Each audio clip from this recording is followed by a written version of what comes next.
Halo semuanya, hari ini kita akan membahas mengenai UMKM yang merupakan tugas ujian akhir semester mata kuliah akuntansi aset dan liabilitas yang diampu oleh Pak Rizky Syaputra, SE, MSI, CPA, CBV, CRA, CRP.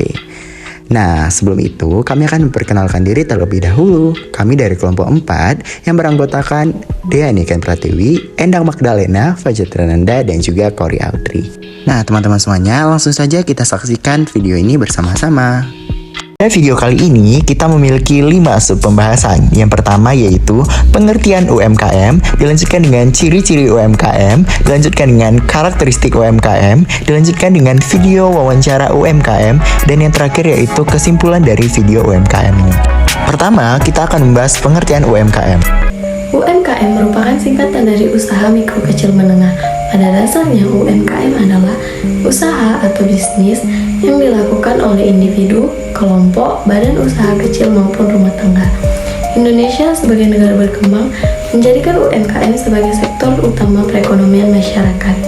Hal ini dilakukan untuk mendorong kemampuan kemandirian masyarakat, terutama dalam sektor ekonomi. Selanjutnya kita masuk ke ciri-ciri UMKM. Ciri-ciri UMKM yang pertama yaitu jenis komoditi atau barang yang ada pada usahanya tidak tetap atau bisa berganti sewaktu-waktu. Yang kedua, tempat menjalankan usahanya bisa berpindah sewaktu-waktu. Yang ketiga, belum mempunyai administrasi, bahkan keuangan pribadi masih disatukan dengan keuangan usaha. Yang keempat, sumber daya manusia di dalamnya belum mempunyai jiwa wirausaha yang mumpuni.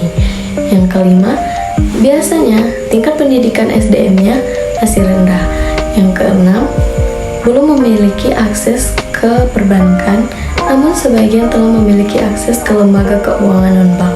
Yang ketujuh, biasanya pelaku UMKM belum memiliki surat izin usaha atau legalitas termasuk NPWP. Lanjut kita ke bagian ketiga yaitu karakteristik UMKM. Karakteristik UMKM. Karakteristik UMKM ini dapat dilihat dengan penjelasan berikut. Yang pertama, usaha mikro memiliki kekayaan bersih maksimal 50 juta rupiah dengan hasil penjualan yang paling banyak 300 juta rupiah per tahun. Yang kedua, itu adalah usaha kecil yang dimana memiliki kekayaan sekitar 50 juta hingga 500 juta rupiah dengan hasil penjualan sekitar 300 juta hingga 2,5 miliar rupiah per tahun. Yang ketiga itu adalah usaha menengah yang dimana memiliki kekayaan bersih sekitar 500 juta hingga 10 miliar dengan hasil penjualan paling banyak 2,5 miliar hingga 50 miliar per tahun. Yang keempat, usaha kecil dilakukan oleh sendiri ataupun pegawai dengan jumlah sedikit. Yang kelima, jenis produk ekonomi tidak tetap dan dapat berganti sesuai kondisi.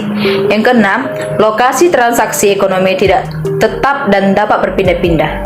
Yang ketujuh, sistem pembukuan yang belum baku karena masih bercampur dengan uang pribadi. Yang kedelapan, aturan kebijakan usaha dan sistem administrasi belum jelas.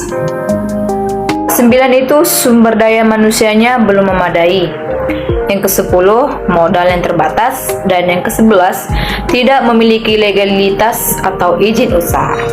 Nah, selanjutnya kita akan menyaksikan video wawancara salah satu UMKM.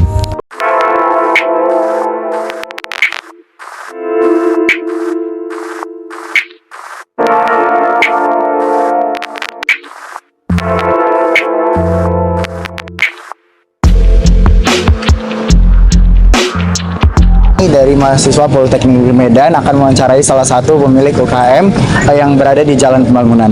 Nah, selamat siang Bang. Jadi di sini kami akan mewawancara untuk tugas dari akuntansi nih Bang.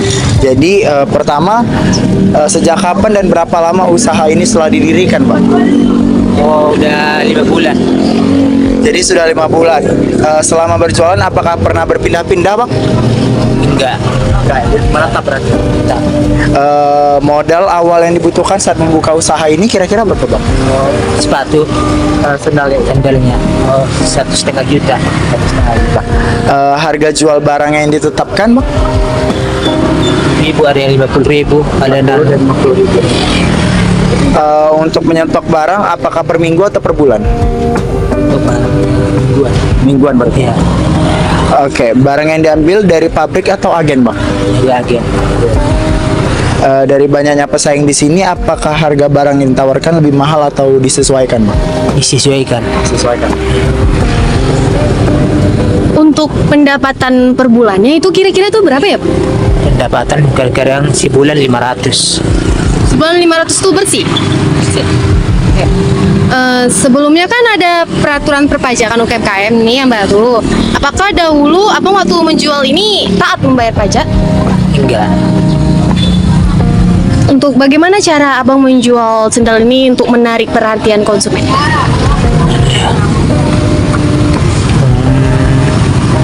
Ya gitu aja. Dipajangkan aja. Nah, mengenai masa pandemi ini COVID-19, ada nggak bantuan dari pemerintah? Enggak ada.